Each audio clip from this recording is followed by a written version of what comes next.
Hello my dear students, today I am going to tell about the sporophyte of bryophytes. Last class we have consulted about the general characteristic feature of bryophytes and reproduction in bryophytes. Bryophytes are called amphibians of the plant kingdom, and the bryophytes are also called non-vascular cryptogams. Bryophytes are very small plants living in the moist and shady places. Bryophytes, the bryophytic thallus is a gametophyte. It's a gamete producing structure. Produces male and female gametes. The male and female gametes unite and form zygote. Zygote develops into embryo. The embryo develops into sporophyte. Now we are going to see about the sporophyte. The sporophyte of bryophytes completely dependent on gametophyte. The sporophyte is differentiated into three main parts. Number one, foot. Number two, seta. Number three, capsule. The foot is the basal part, basal portion of the sporophyte. It is embedded in the gametophyte. It absorbs water and nutrients from the gametophyte and supply it to the sporophyte. So, for water, for nutrients, the sporophyte completely depends on the gametophyte. Like parasites depends on the host organism for getting water, food materials, nutrients, everything like that. Here also the sporophyte depends on gametophyte. So the food is the basal part. It absorbs water and nutrients from the gametophyte and give it to the sporophyte through seta. Seta is the middle part. The seta is a cylindrical structure through which water and nutrients are supplied to the sporophyte. Food will absorb water and nutrients from the gametophyte, but the seta only will conduct water and absorb the nutrients to the sporophyte. The third very important part is capsule. Capsule is a spore producing structure. So it is the fertile part of the bryophytes. It consists of diploid spore mother cell in young condition, which undergoes meiotic division and gives rise to haploid spores. Bryophytes are homosporous in nature because bryophytes produce only one type of spores. When a plant or when a thallus produces only one type of spores, that is called homosporous. When a plant or thallus produce two different types of spores, microspores and megaspores like that, that plant is called heterosporous plant. But here in bryophytes, all the bryophytes are homosporous in nature. During the development of the spores, along with the spores, elaters are produced. What are elaters? Elaters are long, elongated, spindle-shaped, hygroscopic, sterile structures produced along with the spores in some cases of bryophytes like Markensia. Not in all cases. In some of the cases of bryophytes, for example Markensia, elaters will be produced. The elaters help in dispersal of the spores.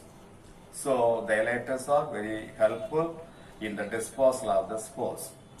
Once the spores are dispersed from the sporophyte, the spores germinate and produce haploid gametophyte. The zygote, embryo and the sporogonium consists of sporophytic generation, which is diploid phase.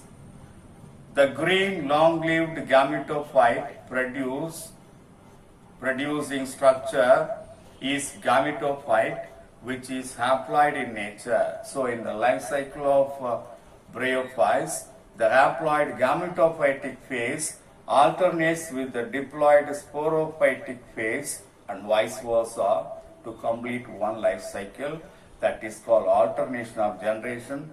Here the alternation of generation is heterologous alternation of generation because haploid generation alternates with the diploid generation and vice versa. That's why it is called heterologous alternation of generation. Now come to the classification. A short classification is given as far as bryophytes are concerned. Prosker classified bryophytes into three classes. Number one, hepatic opsida, for example, Riccia, Markensia, Porella, Riella, etc. They belong to hepatic opsida.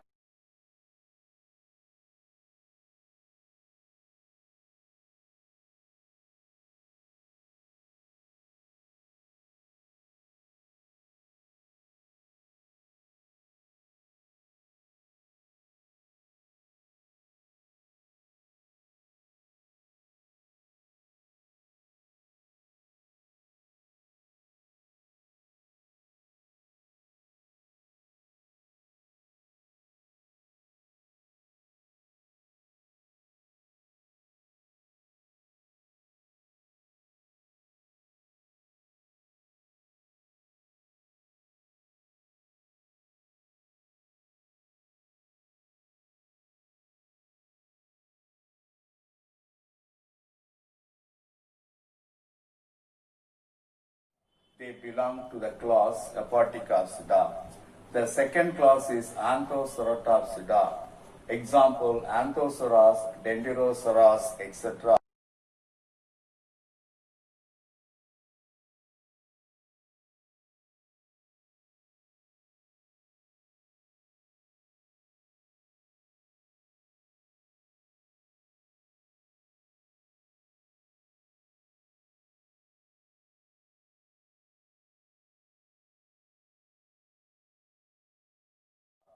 They belong to the class Anthoceratopsida. Bryopsida, example, Funaria, Polytrichum, Sphagnum, etc.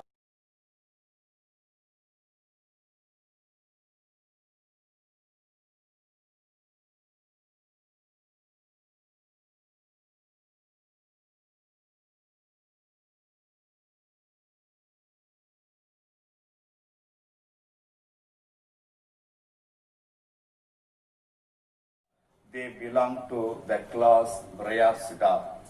Hepaticopsida is considered as a lower bryophytes, but the Bryopsida is considered as the higher bryophytes.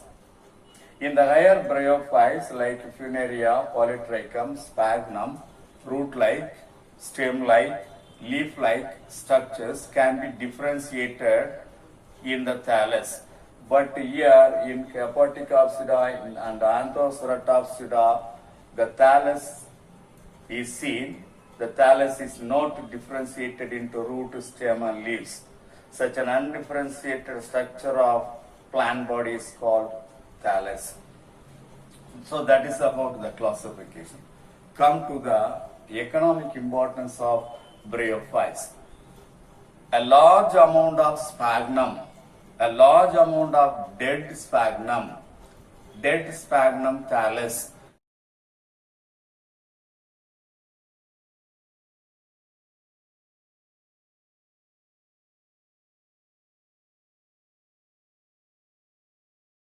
gets accumulated, compressed and hardened to form peat-like structure. What is a peat? Peat is a fuel producing structure. In northern Europe, like Netherlands, peat is used as a fuel in commercial scale. Nitrates, brown dye and tanning materials are obtained from peat. Sphagnum thallus and peat are also used in horticulture and it is used as a packing material in order to protect the plants present in the nursery because of their water holding capacity and keep the plant materials always fresh, moist condition. Say, sphagnum thallus and peat are also used in horticulture as a packing material in order to protect the young plants of the horticultural department because of their water holding capacity and keep the plant materials always fresh and moist condition. Markensia polymorpha is medicinally very important. It is used to cure pulmonary tuberculosis.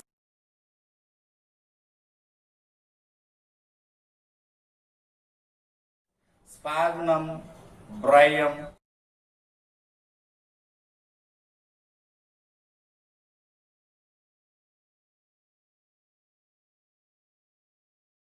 and polytrichum are used as a fodder for cattle. Bryophytes play a major role in soil formation through succession and help in soil conservation, and also it reduces soil erosion because the root system of the bryophytes, the rhizoids, will bind the soil particles tightly. That's why soil erosion is prevented. So these are all considered as the economic importance of bryophytes. Today we have seen about sporophytes of bryophytes and the classification of the bryophytes and also the economic importance of bryophytes.